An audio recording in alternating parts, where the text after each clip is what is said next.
के भक्तिर्भवति नैस्तिकी मूकं करोति वाचालं पंगुं लंघयते गिरिं यत्कृपातं वन्दे श्रीगुरुं दीनतारिणं परमानन्दमाधव श्रीचैतन्य ईश्वर कृष्णाय वासुदेवाय देवकी नंदनाय च नंदगोपकुमाराय गोविंदाय नमो नमः। वसुदेवसुतं देवं कंसचाणूरमर्दनं देवकी परमानंदं कृष्णं वन्दे जगद्गुरु। कृतये ध्यायतो विष्णुं त्रेतायां यजतो मकै द्वापरे परिचर्यायां कलितत् संकीर्तनम्। ஹரே கிருஷ்ணா. எல்லா பக்தர்களுக்கும் என் மனவான நமஸ்காரங்கள். ரொம்ப ரொம்ப நன்றி. நீங்கள் உங்கள் டைம் எல்லாம் ஒதுக்கி வச்சு பகவானுக்காக, துளசி மாராணிக்காக, சாலிகிராம் ஷீலாக்காக இங்கே வந்திருக்கீங்க. ரொம்ப ரொம்ப சந்தோஷம். இன்னும் யாராவது வரதுக்காங்களா? அவ்வளோதான். போதும் மாதாஜி, இவ்வளோ தான் இருக்காங்க. போதும் போதும், இன்னும் பண்ணாதீங்க. வேஸ்ட் ஆகிடும், நெய்யெல்லாம் வேஸ்ட் ஆகிடும். பண்ணாதீங்க, நீங்கள் வச்சுருங்க. போதும். ஒரே பிளேட்டில் வச்சுருங்க. எல்லாமே ஒரே பிளேட் வச்சுட்டு இதெல்லாம் கிளியர் பண்ணிடுங்க. எதுவுமே இருக்காதீங்க. இந்த விக்ஸ் கிக்ஸ் எல்லாமே எடுத்து கொடுத்துருங்க. மாதாஜி கிட்ட கொடுத்து, புஷ்பா மாதாஜி கிட்ட கொடுத்துங்க. எல்லாமே அவர்கிட்ட. ಲ್ಯಾಂಪ್ಸ್ ಎಲ್ಲ ಯೂಸ್ பண்ணாமல் இருக்கிறதா எடுத்து பையில் போடுங்க. ಇಲ್ಲ ಇದು ಯಶಸ್ವಿದ ಮಾತಾಜಿ ತೊಗೊಂಬಂದ್ಬಿಡು, ಸಾಕು. ಇಷ್ಟೇ ಜನ ಇರೋದು, ತೊಗೊಂಡು ಇಲ್ಲ ಅದ್ರ. ಹಾಂ,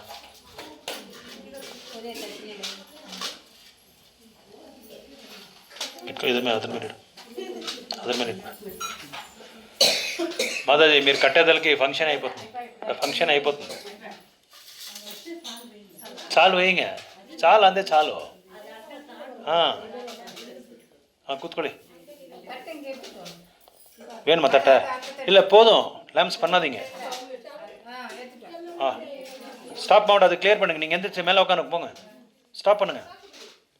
ಲೇಟ್ ಆಯಿಡು. நீங்கள் எவ்வளோ ಲೇಟ್ பண்ணால் இங்கே அங்கே ಲೇಟ್ ஆகிருக்கும். ಈ ಕಡೆ ಬಂದ್ಬಿಡಮ್ಮ, ನೀನು ಆ ಕಡೆ ಕೂತ್ಕೊಂಬಿಡಮ್ಮ. ನೀನು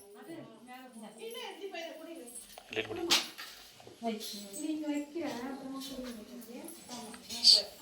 ಅದು ಅಲ್ಲಿ ಇಟ್ಕೊ, ಆಮೇಲೆ ಎತ್ಕೊಣ. ಇಲ್ಲಿ ಇಟ್ಕೊಮ್ಮ, ಅಲ್ಲಿ ಇಟ್ಬಿಡು, ಆಮೇಲೆ ಎತ್ಕೊಣ. ದೇವ್ರ ಮಾತ್ರ ಇಟ್ಬಿಡು. ಎಲ್ಲ இருக்கு பக்கத்தில். நெய் கொடுத்துருங்க.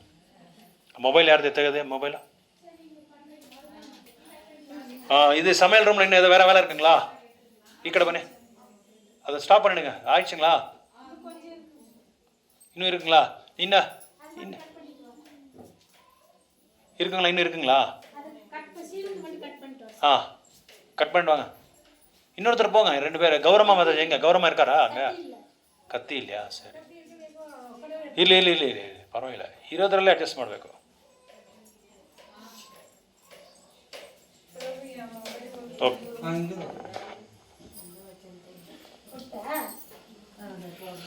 ओके. हरे कृष्णा. श्रीमती तुलसी महारानी की, वृंद देवी की, नंदिनी माता की, विश्व पूजित तुलसी महारानी की, श्री श्री शालिग्राम शिला भगवान की, श्री श्री राधा कृष्ण भगवान की, जगन्नाथ बलदेव सुभद्र मैया की, राधा बंखे राय की, कृष्ण बलराम की, श्री श्री गौ निताय की, श्रील प्रभुपाद की, श्रील गुरुदेव की, गौर प्रेमानंदे.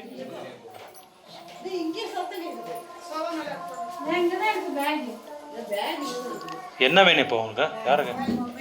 யாருது இருக்குங்களா? கிடச்சிதா? இங்கே இருந்தால் இங்கேயும் போகாது, இங்கே இருக்கும். ஓகே. சீதா மாதாஜி முன்னாடி வந்துடுங்க. கௌரவ மாதாஜி முன்னாடி வந்துடுங்க. முன்னாடி வாங்க. Okay, right. Hare Krishna. So இன்றைக்கி ரொம்ப விசேஷமான நாள், புனிதமான நாள். இன்றைக்கெல்லாம் நம்ம எல்லாருமே சேர்ந்துருக்கோம். துளசி மகாராணியோட அருள், குரு மகாராஜோட அருள், பிரபுபாதோட அருள்னால கார்த்திக் பிரபு வீட்டில், கீதா மாதாஜி வீட்டில் நம்ம வந்து ரொம்ப விசேஷமாக ஃபஸ்ட்டு இந்த துளசி மகாராணியோட நம்ம சார்பாக நம்ம பண்ணிகிட்ருக்குறோம். ஸோ துளசி மகாராணி வந்து யார், எதுக்காக இந்த மாதிரி ஒரு விவாகம் செய்ய வேண்டிய ஒரு சூழ்நிலை வந்தது, துளசி மகாராணியோட பின்னலை என்ன, இதெல்லாமே நம்ம இன்றைக்கி பார்க்க போகிறோம். ஸோ முதல்ல துளசி மகாராணி யாருன்னா, she is a Gopika from Vrindavan, Goloka Vrindavan. Goloka விருந்தாவனத்துலேருந்து ஒரு கோபியராக இருந்தவர் அவர். சில காரணங்கள்னால அவங்க வந்து இந்த பூலோகத்துக்கு வர வேண்டிய ஒரு சூழ்நிலை வந்தது. ஸோ கோலோக விருந்தாவனத்தில் ஒரு தடவை, கோலோக விருந்தாவனம் உங்களுக்கு எல்லாம் தெரியுமா? கோலோக விருந்தாவனம் தெரியும், வைகுண்டம் தெரியும் இல்லையா? வைகுண்டம் தெரியும். ஸோ வைகுண்டத்தில் எல்லையற்ற லோகங்கள் இருக்குது. அன்லிமிட்டெட் பிளானட்ஸ் ஆர் தேர் இன் வைகுண்ட லோகா. இந்த ஒரு வைகுண்ட லோகா என்ன நினச்சிருக்காங்கன்னா, எல்லாருமே வைகுண்டன்றது ஒரே ஒரு லோகா சொல்லி நினச்சிருக்காங்க. வைகுண்ட லோகத்தில் unlimited planets are there, unlimited Vishnu avatars, unlimited Vishnu lokas are there. அங்கே நாராயணருக்கு ஒரு லோகம் இருக்குது, அயோத்தியா ராமருக்கு ஒரு லோகம் இருக்குது, நரசிம்மருக்கு ஒரு லோகம் இருக்குது, அவருக்கு தனிப்பட்ட ஒரு லோகம் இருக்குது, கூர்ம அவதாரம் அவருக்கு தனிப்பட்ட ஒரு லோகம் இருக்குது, புத்தனுக்கு அவருக்கு ஒரு தனிப்பட்ட லோகம் இருக்குது. அந்த மாதிரி எல்லையற்ற லோகங்கள் வைகுண்டத்தில் இருக்குது. அப்படி இருக்கும்போது அதில் உயர்ந்தமான ஒரு லோகம்தான் கோலோக விருந்தாவனம். அந்த கோலோக விருந்தாவனத்தில் தான் சாக்ஷாத் கிருஷ்ணர் வந்து திரிபங்கி ரூபத்தில் அங்கே வந்து எல்லாருக்குமே என்ன சொல்கிறது, லீலைகள் பண்ணிகிட்ருக்காரு கோலோக விருந்தாவனத்தில். இதுதான் கோலோக விருந்தாவனம் சொல்லி சொல்கிறாங்க. ஸோ இந்த கோலோக விருந்தாவனம் வந்து, இந்த கோலோக விருந்தாவனத்தில் ஒரு தடவை என்ன நடக்குதுன்னா, கிருஷ்ணரோட கோபா ஒருத்தர், கோபான்னா கிருஷ்ணரோட ஃப்ரெண்ட்ஸ்னு அர்த்தம். கோபீஸ்ன்னா பெண்கள், கோபாஸ்ன்னா ஆண்கள். இந்த கிருஷ்ணரோட கோபா ஒருத்தர் என்ன பண்ணார், அந்த நபர் ஒருத்தர் ராதாராணியை வந்து துளசி மகாராணி வந்து கேவலமாக பேசிடுறாங்க. கொஞ்சம் கௌரவம் கம்மியாக இருக்கிற மாதிரியோ, இல்லை அவங்கள வந்து ஹேளனை பண்ணுற மாதிரி பேசுகிறாங்க. துளசி மகாராணிக்கு வந்து அது ரொம்ப கோவம் வந்துடுது அவருக்கு. அது கோவம் வந்த உடனே அவர் என்ன பண்ணுறாரு, அந்த கோபாவை வந்து சபிச்சிடுறாரு. நீ போய் ஒரு அரக்கன் ஆகிடுன்னு சொல்லி சபிச்சிடுறாரு. அவர் என்ன பண்ணுறாரு, கீழே இறங்கி வந்துடுறாரு, பூலோகத்துக்கு வந்துடுறாரு. அதே மாதிரி அவருக்கு கோவம் வந்து அவர் என்ன பண்ணுறாரு, வரதுக்கு முன்னாடி துளசி மகாராணியும் வந்து சபிச்சிடுறாரு. நீ வந்து இங்கே இருக்கிறது வேண்டாம், நீ போய் பூலோகத்துக்கு போயிடுன்னு சொல்லி அவரையும் சபிச்சிடுறாரு. அப்போ 2 பேரையும் அங்கே வந்துடுறாங்க, 2 பேரும் பூலோகம் வந்துடுறாங்க. ஸோ வந்த உடனே என்ன ஆகுதுன்னா, இவர் இந்த கிருஷ்ணரோட கோபா அவர் என்ன ஆகுறாருன்னா, கடல்லையே அவர் வந்து ஒரு உருவத்தை எடுக்கிறாரு. அது பேர் தான், அதனால தான் அவர் பேர் ஜலந்தர்னு சொல்லி அவர் பேர் ஜலந்தர். ஸோ அந்த ஜலந்தர் உருவம் எடுத்து என்ன பண்ணுறாரு, சில வரங்கள் எல்லாமே அடைகிறாரு. என்ன வரங்கன்னா, என்னை வந்து யாரும் வந்து வதம் பண்ணக்கூடாது, நான் வந்து ரொம்ப பவர்ஃபுல்லாக இருக்கணும்னு சொல்லி அவர் ஒரு வரத்தை கேட்குறாரு, பகவான்கிட்ட கேட்குறாரு. அவர்கிட்ட கேட்கும்போது அவர் என்ன பண்ணுறாருன்னா, என்ன வரத்தை கொடுக்குறாருன்னா, as long as துளசி மகாராணி is chaste, you will not have any danger of your death ன்னு சொல்கிறாங்க. அதாவது துளசி மகாராணியோட அந்த பவித்திரத்தை எது வரைக்கும் அவர் வந்து காப்பாற்றுக்குவாரோ அது வரைக்கும் நீங்கள் வந்து உங்களை வந்து யாரையும் டச் பண்ண முடியாது, தாக்க முடியாது, உங்களை யாரும் வதம் பண்ணவும் முடியாதுன்னு சொல்லி சொல்கிறாங்க. அப்போ அந்த வரத்தை அடைஞ்ச பிறகு இவர் என்ன பண்ணுறாருன்னா, சிவபார்வதி பற்றி 2 பேரும் ஒருத்தர் புகழ்ந்து பாடிட்டு இருப்பார். அது பாடிட்டு அதுக்கு அவரோட வர்ணனை கொடுக்கும்போது, பார்வதி உங்களுக்கு எல்லாருக்குமே தெரியும், பார்வதி மாதிரி ஒரு அழகான பெண் வந்து எந்த லோகத்திலும் இருக்க முடியாது. That is Radharani is different. Radharani, Lakshmi Devi அவங்களாம் டிஃப்ரெண்ட். அவங்கள விட்டு வேற எந்த உலகத்திலும் நம்ம பார்த்தா பார்வதி மாதிரி ஒரு அழகான ஒரு இது யாரையும் நம்ம பார்க்க முடியாது. அவருக்கு நிறைய பேருக்கு உமாதேவின்னு சொல்கிறாங்க பார்வதிக்கு. அதுக்கப்புறம் பார்வதி தேவி, தாக்ஷாயினின்னு சொல்லி சொல்கிறாங்க, கௌரி தேவின்னு சொல்கிறாங்க. இந்த மாதிரி நிறைய பேர்கள் வந்து இருக்குது. அவங்க மாதிரி ஒரு அழகி வந்து யாரையும் நம்ம பார்க்க முடியாது, அந்த அளவுக்கு அழகி பார்வதி தேவி. நிறைய பேர் பெண்கள் கூட பார்வதி தேவி கிட்ட போய் வரம் கேட்குறாங்க, உங்களை மாதிரி எனக்கு அழகாக இருக்குன்னு நான் சொல்லி கேட்குறாங்க. ஸோ அந்த மாதிரி பார்வதி தேவியை வந்து அந்த அழகை வந்து வர்ணனை பண்ணும்போது ஜலந்தருக்கு என்ன ஆச்சு, பொறாமை வந்துடுச்சு. பொறாமை இல்லை, ஆசை வந்துடுச்சு, காமம் வந்துடுச்சு. எப்படியாவது பார்வதி தேவி அடையணும்னு சொல்லி இவர் என்ன பண்ணுறாரு, நேராக எங்கே போகிறாரு, எங்கே இருக்கார் பார்வதி தேவி? கைலாசத்தில் இருக்கார். அங்கே நேராக போய் பார்வதி தேவி கிட்ட போய் நின்றுட்டு இந்த மாதிரி சொல்கிறாரு. அவரோட ஆசையை சொல்லும்போது சிவபெருமாள் பக்கத்தில் உட்காராரு. அவர் கோவம் வந்துடுது எல்லாம் அவருக்கு. என் பக்கத்தில் உட்காந்து ஏன் தேவியை பற்றி வெயிட் பண்ணுறான்னு சொல்லி அவர் என்ன பண்ணுறாரு, ஜலந்தரை வந்து நல்லா திட்டுறாரு. 2 பேருக்கும் வாதம் பிரதிவாதம் ஆகுது. அப்போ 2 பேருக்கும் என்ன ஆகுது, போர் நடக்குது. அந்த போர் நடக்கும்போது சிவபெருமாள் எவ்வளோ சக்திமானன்னு சொல்லி நம்ம எல்லாருக்குமே தெரியும். அவர் அப்படி உலகத்தையே அழிக்கிறவரே அவர் தான். யார்? சிவபெருமாள். அப்படி இருக்கும்போது சிவபெருமாள்கிட்டே ஒரு போர் பண்ணும்போது சிவபெருமாள்னால இவரால் ஃபைட் பண்ண முடியல, போராட முடியல ஜலந்தர்கிட்ட. ஜலந்தர் அந்த அளவுக்கு வலிமையாக போராடுறாரு. அவரை வந்து டிஃபீட் பண்ண முடியல. அவரை வந்து என்ன பண்ணுறது, வதம் பண்ண முடியல ஜலந்தரை. சிவபெருமாளுக்கு வந்து ஆச்சரியமாயிடுது. என்னன்னா, இந்த பிரம்மாண்டத்தில் விஷ்ணு தவிர என்னை யாராலையும் எதுவுமே பண்ண முடியாத அளவுக்கு என்கிட்ட வலிமை இருக்கு, நான் அந்த அளவுக்கு சக்திசாலி, நான் இவரை ஒன்றுமே பண்ண முடியல என்னாலும் சொல்லி அவருக்கு ஆச்சரியமாயிடுது. அப்போ என்ன செய்கிறாரு, நேராக பிரம்மா கிட்ட போகிறாரு. ஏன்னா பிரம்மா தான் எல்லா தேவர்களுக்கெல்லாம் அதிபதி. எந்த ஒரு பிரச்சனை வந்தாலும் பிரம்மா கிட்ட போய் தான் எல்லாருமே அந்த பிரச்சனை வந்து அவங்க சொல்ல வேண்டிய ஒரு என்ன சொல்கிறது, ப்ரோட்டோக்கால். அது அந்த மாதிரி ப்ரோட்டோக்கால். அவர்கிட்ட தான் போகணும். அப்போ என்ன செஞ்சார், பிரம்மா கிட்ட போனார். பிரம்மா என்ன செஞ்சார், தேவாதி தேவர்கள் எல்லாமே அழைச்சிட்டு போய் எங்கே போகிறாரு, நேராக யார்கிட்ட போகிறாங்க, வைகுண்ட சிவபெருமாள்களால் முடியல, எல்லா தேவர்களையும் போய் வைகுண்டபதிக்கு போயிட்டாரு. ஹரே கிருஷ்ணா. ஸோ வைகுண்டத்துக்கு போயிட்டாரு. நேராக வைகுண்டத்துக்கு போய் அப்போது இப்போ சொல்கிறாரு, இந்த மாதிரி ஜலந்தர்னால தேவாதி தேவர்களுக்கு எல்லாருக்குமே, மாதாஜி மேலே உட்காருங்க, தேவாதி தேவர்கள் இவர் தேவாதி தேவர்கள் எல்லாருமே ரொம்ப அவங்கள வந்து ரொம்ப கஷ்டத்தை கொடுத்துட்ருக்காங்க. இவர் ஜலந்தர்ன்ற ஒரு டீமன், ஒரு அரக்கன், நீங்கள் ஏதாவது பண்ணணும்னு சொல்லி சொல்கிறாங்க. அப்போது விஷ்ணு என்ன சொல்கிறாரு, அவர் யாரும் எதுவுமே பண்ண முடியாது. ஏன்னா துளசி மகாராணி இருக்கிற வரைக்கும் அவங்கள வந்து யாரும் ஒன்றும் அசைக்க முடியாது. அவரோட சேஸ்டிட்டி, அவரோட பாத்திவிரத்தியம், அந்த பத்திவிரத்தத்தை வந்து யார் ஒருத்தர் வந்து அதை வந்து இது பண்ணுறாங்க, பங்கம் பண்ணுறாங்களோ அப்போ தான் நீங்கள் அந்த ஜலந்தரை வந்து வதம் பண்ண முடியும். பத்தி விரதா அப்படின்னா தெரியுமா இருக்காது, பத்தி விரதா, பத்திக்காக விரதம் பண்ணுறவங்க தான் பத்தி விரதான்னு சொல்லி சொல்கிறாங்க. இப்போ நம்ம நிறைய பேரை பார்க்கலாம்.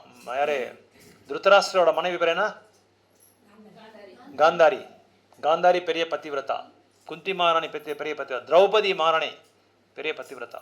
ஸோ பத்திக்காக விரதம் பண்ணுறவங்க நிறைய பேர் இருக்காங்க. அப்போது அந்த காலத்தில் பக்தர்கள், பெரிய பக்தர்கள்லாம் இருக்காங்க. ஸோ அதனால் அந்த பத்தியை வந்து இவரை ஜலந்தரை வந்து ஒன்றும் பண்ண முடியல. அப்போ விஷ்ணு என்ன செஞ்சார், எல்லோரும் பிரார்த்தனை பண்ணுறாங்க, எப்படியாவது நீங்கள் ஏதாவது பண்ணணும் அவங்களுக்கு நான் சொல்லி ரொம்ப இது பண்ணி கேட்குறாங்க. இவர் வைகுண்டபதி நாராயணர் கேட்குறாங்க. அப்போ நாராயணன் சொல்கிறாரு, அப்போ நானே வரணும், வேறு யாராலையும் பண்ண முடியாது அப்படின்னு சொல்லி நாராயணர் என்ன பண்ணுறாரு, ஜலந்தர் ரூபத்தில் வராரு. ஜலந்தர் ரூபத்தில் வரும்போது அந்த நாள் காலையில் வந்து ஜலந்தர் வெளியே போயிடுறாரு. துளசி மகாராணிக்கு சொல்லிட்டு தான் போகிறாரு, இந்த மாதிரி நான் வந்து போர் பண்ணுறதுக்காக நான் போகிறேன், அதனால் நீங்கள் பத்திரமா இருங்க, நீங்கள் பாதுகாப்பாக இருங்கன்னு சொல்லிட்டு போயிடுறாரு ஜலந்தர். ஸோ ஜலந்தர் போன பிறகு என்னாச்சுன்னா, போர் பண்ணுறாரு சிவபெருமாள் மேலே, மறுபடியும் ஒன்றும் பண்ண முடியல. அப்புறம் விஷ்ணு அங்கே வந்து அந்த ராத்திரி என்ன பண்ணுறாரு, துளசி மகாராணி வந்து அப்படி ஜஸ்ட் ஸ்பர்ஷ பண்ணுறாரு, ஜஸ்ட் அப்படி தாக்குறாரு. அப்படி டச் பண்ண உடனே அவரோட பத்திவிரதம் என்னாச்சு, பங்கமாயிடுச்சு. உடனே ஜலந்தர் அங்கே என்ன சார் வதமாயிட்டார். ஸோ பத்திவிரதத்துக்கு எவ்வளோ வலிமையான ஒரு இது இருக்குன்னு சொல்லி நம்ம பார்க்குறோம். ரொம்ப வலிமையான ஒரு சக்தி இருக்குது பத்திவிரதத்துக்கு. பெண்கள் வந்து அவங்களோட விரதத்தை வந்து சரியாக கடைப்பிடிச்சா அவங்களோட புருஷனை வந்து யாராலையும் ஒன்றும் பண்ண முடியாது. எப்பேற்பட்ட ஒரு இவனாக வந்தால் கூட அவனால் ஒன்றும் பண்ண முடியாது. அதுதான் இங்கே அந்த பாடத்தை தான் நம்ம கற்றுக்கினீங்க. அப்போ என்ன பண்ணார், அவர் டச் பண்ணோன்னே இவர் ஜலந்தர் வதமாயிட்டார். துளசி மகாராணிக்கு தெரிஞ்சிடுது, ஓ இது என்னோட புருஷன் இல்லைன்னு சொல்லி. அவர் தாக்கின பிறகு தான் தெரிஞ்சுது அவருக்கு, நீ வந்து என்னை ஏமாத்துட்ட, என்னை மோசம் பண்ணிட்ட, இந்த மாதிரி பண்ணியிருக்க கூடாதுன்னு சொல்லி பகவான் விஷ்ணுவே வந்து அவரை சபிச்சிடுறாரு. விஷ்ணுவே வந்து துளசி மகாராணி சபிச்சிடுறாரு. அப்போது விஷ்ணுவே சபிக்கிற அளவுக்கு அவருக்கு தூய்மையான பக்தி அவர்கிட்ட இருக்கு. யாருக்கிட்ட? துளசி மகாராணி கிட்ட. நீ வந்து ஒரு கல்லா மாறிடன்னு சொல்லி அவரை வந்து வதம் பண்ணிடுறார், இது சபிச்சிடுறாரு. அப்போ தான் அந்த ஷாலிகிராம் சிலா வந்து சிலாயாக மாறுறாரு. ஏன்னா பிராமணர், வைஷ்ணர், சத்திரியர், வைஷ்யாஸ், சூத்ராஸ் 4 பேரும் பூஜை பண்ணுற அளவுக்கு பகவான் வந்து இந்த கல்லா மாறிடுறாரு. பெரிய பெரிய விக்கிரகத்திலலாம் சூத்திரர்னால வந்து பண்ண முடியாது, பண்ணுறதுக்கு வந்து அவங்களுக்கு தகுதி இல்லை. அதனால் பகவான் அவர் ஏதாவது ஒரு லீலை பண்ணால் ஒரு பல விதங்களை வந்து எல்லாருக்குமே வந்து அது லாபதாயகமாக இருக்கணும், ஆன்மீகமாக லாபதாயகமாக இருக்கணும். அப்படி தான் அவர் லீலை பண்ணுவார் விஷ்ணு. இங்கே துளசி மகாராணிக்கு கோலோக விருந்தானத்தில் இன்னொரு ஆசை இருந்தது. கிருஷ்ணரை பார்த்த உடனே எப்படியாவது கிருஷ்ணர் எனக்கு கணவராக வரணும், அந்த ஆசையை நிறைவேற்றுறதுக்காக தான் இங்கே இவர் வந்திருக்கார்.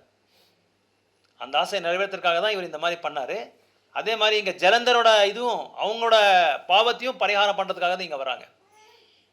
அப்போ என்ன ஆச்சுன்னா, ஜலந்தர் வதம் ஆகிட்டாரு, துளசி மகாராணி வந்து சபிச்சிட்டாரு பகவான் விஷ்ணுவை. இவர் என்ன ஆனார், நேபாளில் கண்டக்கி ரிவர்னு சொல்லி ஒரு ரிவர் இருக்குது நேபாளில், அந்த அந்த அந்த அந்த கடலில் வந்து இவர் கல்லாக மாறிடுறாரு. எங்கே பார்த்தாலும் நீங்கள் பார்க்கலாங்க ஷாலிகிராம் சிலைவை பார்க்கலாம். யார்கிட்ட ஷாலிகிராம் சிலை இருக்குங்களா இங்கே? யார் வீட்டில்? மாதாஜி நிமகதை இல்லைல்ல? இல்லை. ஷாலிகிராம் சிலைக்கும் விஷ்ணுவுக்கு வந்து எந்த விதமான வேறுபாடு கிடையாது. அதை வச்சா எல்லாம் வழிபாடு பண்ணும், வச்சுக்கலாம். டெய்லி அபிஷேகம் பண்ணும், டெய்லி நைவேத்தியம் பண்ணும். பகவான் கிருஷ்ணருக்கு நம்ம எப்படி செய்கிறோமோ அந்த மாதிரி எல்லாமே இருக்கணும். எந்த காரணமும் இருக்கக்கூடாது. நான் வெளியே போயிட்டேன், எனக்கு அந்த வேலை இருந்துச்சு, எனக்கு இந்த வேலை இருந்துச்சுன்னு சொல்லி எதுவுமே நம்ம சொல்லவே முடியாது, சொல்லவும் கூடாது. நிறைய பேர் வாங்கிட்டு வந்து கோயிலில் கொடுத்துட்டாங்க, மாதாஜிக்கு தெரியும். அவர் வாங்கிட்டு வந்து தெரியாமல் வாங்கிட்டு வந்துடுறாரு. அதான் விக்கிரக வழிபாடுக்கு வந்து சில நியமங்கள்லாம் இருக்குது. எல்லாருமே விக்கிரகத்தை வந்து கொண்டு வந்து இதில் வைக்கக்கூடாது. அப்படி வச்சா நீங்கள் 2 இன்ச்சுக்கு கீழே தான் வரணும். 2 இன்ச்சோ 3 இன்ச்சோ ஒரு மெஷர்மெண்ட் இருக்குது. அது கீழே இருக்கிறது வந்து நம்ம எடுத்து வந்து வச்சுக்கலாம். என்ன கேட்டால் படத்தை வச்சு அவங்களே கிருஷ்ணராக நீங்கள் வந்து பண்ணுறது, பகவான் அந்த பாவத்தில் பண்ணுறது ரொம்ப ரொம்ப நல்லது. ஏன்னா கிருஷ்ணர் வந்து எல்லா இடத்துலையும் இருக்கார், பகவான் வந்து எல்லா இடத்துலையும் இருப்பார்.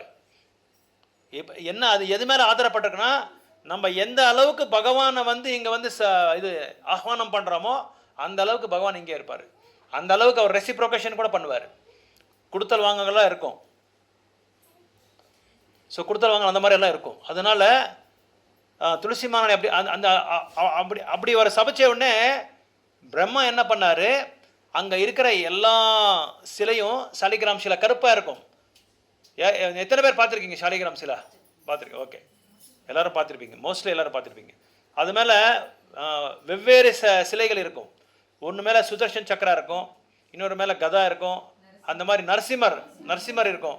நீங்கள் இதுக்கு கொக்கே சுப்பிரமணியம் போனால் ஷாலிகிராம் சிலாவே நரசிம்மர் அந்த இதில் வந்து அந்த வடிவத்தில் இருக்காருங்க. ஃபுல் சிலாவே ஷாலிகிராம் சிலா, அதில் நரசிம்மர் இருக்கார். பார்த்துருக்கீங்க? அதில் பிரம்மா வந்து இதெல்லாம் வரைஞ்சிருக்கிறது. யார் வரைஞ்சிருக்காரு? பிரம்மா வரைஞ்சிருக்கிறது. ஸோ பிரம்மா எப்படி வந்தார், எந்த உருவத்தில் வந்தார்? ஒரு புழு உருவத்தில் வருவார். புழு உருவத்தில் வந்து அதெல்லாமே ட்ரா பண்ணுறாரு பிரம்மா. எப்படி சேவை பண்ணுறாங்க பாருங்கள் பிரம்மா. இந்த மாதிரிலாம் அந்த ட்ரா பண்ணி ஒரு சிலைக்கும் ஒரு இது இருக்குது. நரசிம்மர் ஷாலிகிராம் சிலா, அந்த மாதிரி நிறைய வகையான சிலைகள் இருக்குது, ஷாலிகிராம் சிலை இருக்குது. அப்புறம் இன்னொன்று விசேஷமான ஒரு இது என்னென்னா, ஒரு ஆன்மீகமான ஒரு நம்மளுக்கு ஒரு சேவை என்னென்னா, யார் வீட்டில் ஷாலிகிராம் சிலை வச்சு வழிபாடு பண்ணுறாங்களோ கரெக்டாக சரியாக, அந்த வீடுக்கு ரேடியஸ் ஒரு 5-10 கிலோமீட்டர் ஃபுல்லாகவே அந்த வைப்ரேஷன் இருக்கும். அந்த வீடு கூட வைகுண்டம் ஆகிடும். கோயில் சமானம். அந்த வீடு கோயில் சமானம். ஷாலிகிராம் சிலைக்கு அந்த அளவுக்கு 15 கிலோமீட்டர் ரேடியஸ் என்னமோ சொல்கிறாங்க சாஸ்திரத்தில். ஸோ இப்படி என்ன நீ சபிச்சிருக்கான்னு சொல்லி கிருஷ்ணர் நம்ம என்ன பண்ணுறாரு, துளசி மகாராணியும் சபிச்சிடுறாரு. எதுக்காக சபிக்கிறாருன்னா, உன்னோட தூய்மையான பக்திக்கு நான் வந்து ரொம்ப சந்தோஷமாயிட்டேன், அதனால் நீ என்ன செய்கிற, அதே கண்டக்கீரை வரல நீ துளசி செடியாக மாறிடுன்னு சொல்லி அவருக்கு சபிச்சிடுறாரு. அது மட்டும் இல்லாமல் என்ன சொல்கிறாரு, நீ இல்லாமல் நான் எந்த விதமான சேவையும் யாருக்கிட்டையும் நான் ஏற்றிக்க மாட்டேன், நான் ஸ்வீகாரம் பண்ண மாட்டேன். அது மட்டும் இல்லாமல் என்னோட உடல் எல்லாமே உன்னை வச்சு தான் எல்லாருமே அலங்காரம் பண்ணும். அதனால தான் எங்கள் கோயிலுக்கு போனால் நீங்கள் பார்க்கலாம், நம்ம கோயிலில் அந்த பெருமாள் கோயில் எல்லா கோயிலையும் துளசியோட பாதத்துக்கு வந்து கந்தத்தை வந்து தேய்ச்சிட்டு அந்த கந்தம் வந்து அதில் அந்த துளசி இலையில் எடுத்து பகவானோட பாதைக்கு வைக்கிறாங்க. பகவானோட பாதைக்கு, அப்புறம் ராதாராணியோட கைக்கு, லக்ஷ்மி தேவியை கூட கைக்கு வச்சு அவங்கள வைக்க சொல்கிற மாதிரி ஒரு மந்திரத்தை வந்து ஜபம் பண்ணுறாங்க. ஏன்னா ராதாராணிக்கு வைக்க முடியாது, அதனால் லக்ஷ்மி தேவிக்கு வைக்க முடியாது. ஸோ அதை கைக்கு, அவரோட ஹஸ்தத்துக்கு, கரங்களுக்கு வைக்கிறாங்க. கரங்களுக்கு வச்சா அவங்க வந்து அவங்க பகவானோட பாதைக்கு வைக்கிறாங்க. ஸோ எல்லார் வீட்லேயும் இந்த மாதிரி சிலை வைக்கிற இடத்துல எல்லாமே ஃபோட்டோ கூட, நீங்கள் ஃபோட்டோவில் இருந்தால் நீங்கள் டெய்லி தேய்ச்சிட்டு கந்தத்தை துளசி மாரணியில் வைக்கலாம். அது மட்டும் என்ன, அது இல்லாமல் என்ன வேறு வர என்ன கொடுக்குறாங்கன்னா, நான் எங்கெங்கே லீலை பண்ணுறனோ அந்த இடத்துல உங்களோட வனம் பெருசாக இருக்கும்னு சொல்லுவாங்க. உங்களோட வனம் வந்து ரொம்ப பெரியாக இருக்கும் வனம், அந்த ஒரு பர்டிகுலர் தாமுக்கு வந்து நீதா ராணின்னு சொல்கிறாங்க. அதனால தான் நம்ம வந்து விருந்தாவனத்துக்கு போனால் பேர் என்ன பேர்? விருந்தா. துளசி மாரணியோட பேர் விருந்தா. அந்த 108 இது வனங்கள் என்னமோ இருக்குது இதில் விருந்தாவனத்தில். அதில் வந்து துவாதச வனம்னு சொல்கிறாங்க. 12 வனம் வந்து ரொம்ப ரொம்ப முக்கியமான வனம். அந்த முக்கியமான வனத்தில் விருந்தாவனம் வந்து ரொம்ப ரொம்ப முக்கியமானது. அது வந்து துளசி மாரி. அங்கே நீங்கள் போனால் பெரிய பெரிய மரங்களை பார்க்கலாம். மாம்பழமாக என்ன, கொய்யக்காவா, என்ன மரங்க பார்க்கலாம்? துளசி செடியை பார்க்கலாம். நீங்கள் பெருசாக அப்படியே வளர்ந்துருக்கும். எந்த இடத்துலையும் அப்படி கிடையாது, அந்த அளவுக்கு பெருசாக இருக்கும் விருந்தாவனத்தில் துளசி மாரணி. ஸோ அப்போ தான் அந்த வரத்தை கொடுத்தாரு, துளசி மாரணியோட வரத்தை கொடுத்தாரு. நீ இல்லாமல் நான் எதுவுமே நான் சாப்பிட மாட்டேன், நீ இல்லாமல் நான் எந்த விதமான பூஜையை நான் வந்து ஏற்றிக்க மாட்டேன்னு சொல்லி துளசி மாரணிக்கு இவர் கிருஷ்ணர் வந்து வாக்கு கொடுக்குறாரு. ஸோ அப்போ அன்றைக்கிலேருந்து என்ன ஆகுது, துளசியோட இலை இல்லாமல் நம்ம நைவேத்தியமே பண்ண மாட்டோம். அதனால தான் துளசி வச்சு தான் நம்ம நைவேத்தியம் பண்ணுறது. நம்ம இது துலாபாரத்தில் கூட நம்ம பார்க்கலாம், ருக்மிணி தேவியோட துலாபாரத்தில் கூட நம்ம பார்க்கலாம். அந்த பேலன்ஸ் வந்து அது கிருஷ்ணர் இருக்கிற இடத்துல வந்து கீழே உட்காந்துருது, வெயிட் ஜாஸ்தியாகுது. இன்னொரு இடத்துல வந்து வெயிட்டே இருக்கிறது இல்லை. அதுக்கப்புறமா தான் ருக்மிணி தேவி வந்து, சத்யபாமா எவ்வளோ ட்ரை பண்ணுறாரு அந்த வெயிட்டை வந்து பேலன்ஸ் பண்ணுறதுக்காக. அப்புறம் எதுவுமே முடியல. அப்புறம் யாருக்கு தெரியும், ருக்மிணி தேவி தான் துளசி இலை எடுத்துகிட்டு வந்து அதில் வச்ச பிறகு அப்படியே பேலன்ஸ் கரெக்ட் ஆகிடுது. அப்புறம் கிருஷ்ணர் கூட்டிகிட்டு போயிடுறாரு. ஸோ இந்த மாதிரி துளசி இல்லாமல் எந்த விதமான ஒரு சேவையும் பகவான் ஏற்றுக்கிறது இல்லை. ஸோ எத்தனை பேர் இங்கே வீட்டில் வந்து துளசி இல்லாமல் இருக்குது? துளசி செடி இல்லாமல் எல்லார் வீட்லேயும் இருக்கும் பாருங்கள். நான் இங்கே மட்டும் இல்லை, நீங்கள் இந்தியாவில் எங்கே போனாலும் எல்லா வீட்லையும் துளசி செடி வச்சுருப்பாங்க. ஏன்னா துளசிக்கு அந்த அளவுக்கு பகவானையே வந்து பர்ச்சேஸ் பண்ணுற அளவுக்கு அவர்கிட்ட அந்த இது இருக்குது, அந்த தூய்மையான பக்தி இருக்குது. அதனால தான் நம்ம வந்து துளசி பிரணாம்ஸ் என்ன சொல்கிறோம், விருந்தாயே துளசி தேவியாயே பிரியாயே கேசவஸ்சா விஷ்ணு பக்தி பிரதேவி சத்யவதாய நமோ நம. அவர் யார்? கிருஷ்ணருக்கு வந்து ரொம்ப ரொம்ப பிரியமானவர். கிருஷ்ணருக்கு வந்து ரொம்ப பிரியமானவர் துளசி மாராணி. நம்ம பக்தியில் வந்து தூய்மையை அடையணும்னா, பக்தியை வந்து முன்னேற்றத்தை பார்க்கணுன்னா, அட்வான்ஸ்மெண்ட் பார்க்கணுன்னா, துளசி மகாராணியை நல்லா சேவை செய்யணும்.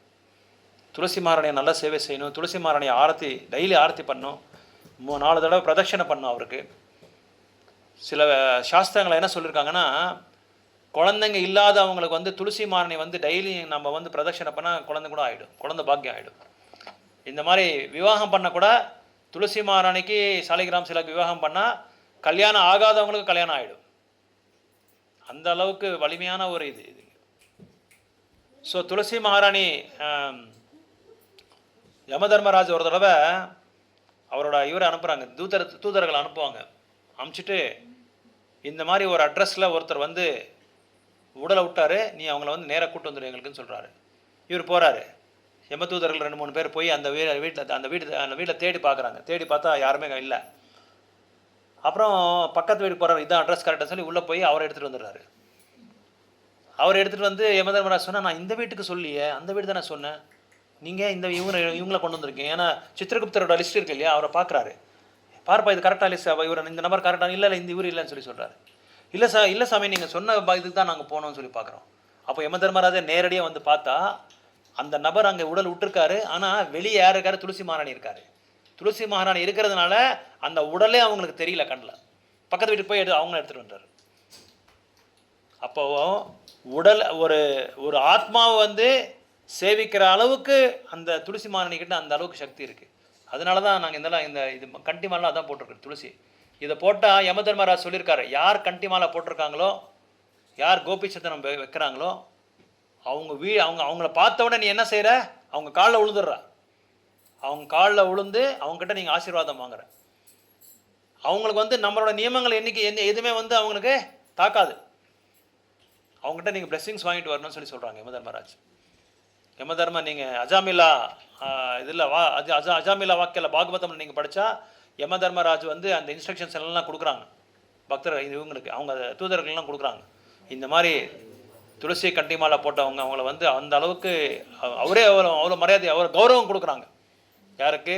அந்த கண்டிமாலை போட்டவங்களுக்கு, துளசி மாராணி பூஜை பண்ணுறவங்களுக்கு, துளசி கீர்த்தன் பண்ணுறவங்களுக்கு, இவங்களுக்கு எல்லாருக்குமே அந்த அளவுக்கு வந்து கௌரவத்தை கொடுக்குறாங்க. அதனால் துளசி மாராணியோட இது வந்து ரொம்ப ரொம்ப வலிமையானது.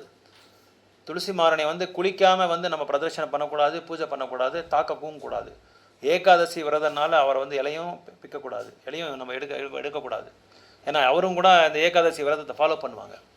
அது இந்த துளசி மகாராணி அப்புறம் ஷாலிகிராம் சீலாவோட விவாகம் வந்து இந்த மாதிரி கார்த்திக் மாதத்தில் இந்த மாதிரி ஒரு நாளில் தான் நடக்குது. எப்பவும் எவ்ரி இயர் இந்த மாதிரி ஒரு டேட்டில் தான் வருது. கார்த்திக் மாதத்துல தான் அது வருது. தாமோதர் மாதம் கார்த்திக் மாதத்துல தான் வருது. இன்னும் நிறைய இருக்குது. இது விருந்தாவனோட இது துளசி மாராணியோட லீலைகள் வந்து நிறைய இருக்குது. அதெல்லாம் சொல்லப்போனால் 10 மணி மேலே ஆகிடும். அதனால் அடுத்த இன்னொரு நாள் நம்ம வச்சுக்கலாம். ஸோ இப்போ வந்து நம்ம விவாகத்தை ஸ்டார்ட் பண்ணலாம். எதுக்காக நாங்கள் இதெல்லாம் பண்ணுறோன்னா, கிருஷ்ணருக்கும் துளசி மாராணியோட இது வந்து பக்தி வந்து ரொம்ப பிடிக்கும் கிருஷ்ணருக்கு. அதனால் கிருஷ்ணரை விருப்பப்பட்டு அவர் வந்து கல்யாணம் பண்ணிக்கிறாரு. சாலிகிராம சீலாக்கும் துளசி மாராணிக்கும் வந்து அவர் விருப்பப்பட்டு துளசி மாராணியை கல்யாணம் பண்ணிக்கிறாரு. அவரோட பக்திக்கு வந்து ரொம்ப அவர் சந்தோஷமாகி அவர் திருப்தி அடைஞ்சு அவரை வந்து கல்யாணம் பண்ணிக்கிறாரு. ஸோ துளசி மாராணிக்கு வந்து கிருஷ்ணனை ரொம்ப பிடிக்கும், ரொம்ப ரொம்ப பிடிக்கும் அவருக்கு. அதனால தான் அவருக்காக அடுத்த பிறவியில் வந்து 60,000 வருடங்கள் தபஸை பண்ணுறாங்க. துளசி மாராணி 60,000 வருடங்கள் தபஸை பண்ணுறாங்க. 60,000 வருடங்கள் தபஸை பண்ணி அதுக்கப்புறமா வந்து அது இன்னொரு லீலை இருக்குது. அதுக்கு இதுக்கு அடுத்த லீலை அது. ஸோ இப்படி துளசி மாராணியோட அந்த மஹாத்தியம் வந்து ரொம்ப ரொம்ப என்ன சொல்கிறது, வலிமையானது, ரொம்ப பிரபலமானது. எல்லாருக்குமே துளசி எல்லாம் நிறைய புராணத்தில், ஸ்கந்த புராணத்தை, இது வந்து பத்ம புராணத்தில், இப்போ நான் சொன்னதெல்லாம் பத்ம புராணம், ஸ்கந்த புராணம், சிவபுராணம், எல்லா புராணத்துக்கும் துளசி மாராணி பற்றி இருக்கும். ஸோ துளசி மகாராணியோட இது வந்து ஈவன் யாருக்காவது ஏதாவது நோய்கள் இருந்தால் கூட துளசி மாராணியை டெய்லி பூஜை பண்ணால் அது கூட போயிடும். எல்லாமே அந்த நோயெல்லாம் இழுத்துட்டு வரவங்க. ஆனால் பக்தியோட நம்பிக்கையோட துளசி மாராணிக்கு வேறு என்ன பிடிக்கும்னா, பகவானோட நாமத்தை யார் சொல்கிறாங்களோ அவங்க ரொம்ப பிடிக்கும் துளசி மாராணிக்கு. அப்போ பகவானோட நாமத்தை சொல்லாமல் துளசி மாராணி பூஜை பண்ணால் துளசி மாராணிக்கு பிடிக்காது. அவங்களே சொல்லியிருக்காங்க. என்னோட என்ன சொல்கிறது, விருப்பப்பட்ட என்னோட பகவான் வந்து பகவான் கிருஷ்ணர், அவரோட நாம சொல்லாமல் இருந்தால் நான் உங்களுக்கு வந்து ஆசிரியம் கொடுக்க முடியாது. விருந்தாவனத்தில் ஆசிரியம் அடையணும்னா நம்ம வந்து துளசி மாராணியை வந்து அவரோட ஆசிரியம் எடுத்தால் தான் நம்ம வந்து விருந்தாவனத்துக்கே போக முடியும். அவர் தான் விருந்தாவனத்துக்கே பெரிய என்ன சொல்கிறது, பாளையக்காரர்னு சொல்லுவாங்க கனடாவில், பாளையக்காரர். அந்த மாதிரி அந்த தாமவே வந்து காப்பாற்றுறவங்க இவங்க. அந்த தாமவே வந்து காப்பாற்றுறவங்க சிவபெருமாள். இவரெல்லாம் அந்த தாமை வந்து எந்த விதமான டெக்காய்ட்ஸ் யாரும் வராமல், அதை டேமேஜ் ஆகாமல் பாதுகாப்பு கொடுக்குறது இவங்க தான். ஸோ அதனால் துளசி மாராணியை நாமத்தை சொல்லாமல் துளசி மாராணியை வந்து நம்ம இது பண்ணால் கூட அது ஆகாது. ஒருவேளை கிருஷ்ணர நாமத்தை சொல்லணும் அப்படின்னு சொல்லி துளசி மாராணிக்கிட்ட போய் கேட்டால் உடனே வந்து அதுக்கு அரேஞ்ச் பண்ணிட்டு வரவர். நீங்கள் யாரை வேணாலும் பகவான்கிட்ட நம்ம வந்து பகவானுக்கு லோகத்துக்கு அடையணும்னா துளசி மகாராணியோட கருணை இல்லாமல் ஆசிரியம் இல்லாமல் நம்ம எந்த சேவை பண்ணாலும் வேஸ்ட், அடைய முடியாது. அவருக்கு நெருங்கிய ரொம்ப டியஸ்ட் அண்ட் மோஸ்ட் இன்டிமேட் டிவோட்டி யாருன்னா துளசி மகாராணி. அந்த அளவுக்கு இன்டிமேட் அவர் துளசி மகாராணி. ஸோ ஹரே கிருஷ்ணன். இதோட நம்ம ஸ்டாப் பண்ணலாம். இன்னும் நிறைய இருக்குது, அடுத்த நெக்ஸ்ட் கிளாஸில் பண்ணலாம். இப்போ அந்த ஷாலிகிராம் சாலா பகவான் கிருஷ்ணருக்கும் துளசி மகாராணிக்கு இந்த விவாகமோட அந்த இது நம்ம வந்து இப்போ பண்ண போகிறோம். அது நீங்கள் எல்லாம் பாருங்கள், ரொம்ப நல்லா அருமையாக இருக்கும். இது வந்து நம்ம சிம்பிளாக தான் பண்ணுறோம். இன்னும் பெருசாக வேணும்னா கல்யாண மண்டபத்துக்கு தான் போகணும். அந்த அளவுக்கு துளசி மகாராணி ஏதாவது கருணை கொடுத்தா நம்ம அடுத்தது கல்யாண மண்டபத்துக்கு தான் பண்ணலாம். அந்த அளவுக்கு பெருசாக வேணும் அவங்க இது ரெண்டு பண்ணுறதுக்கு. இதெல்லாம் இது நம்ம இருக்கிற இது என்ன நம்மக்கிட்ட ஃபெசிலிட்டிஸ் இருக்கோ அந்த ஃபெசிலிட்டிஸை நம்ம வச்சு பண்ணியிருக்கோம். ஸோ நீங்கள் எல்லாருமே பார்க்கலாம், பார்த்து ஆனந்தமாக அடைஞ்சு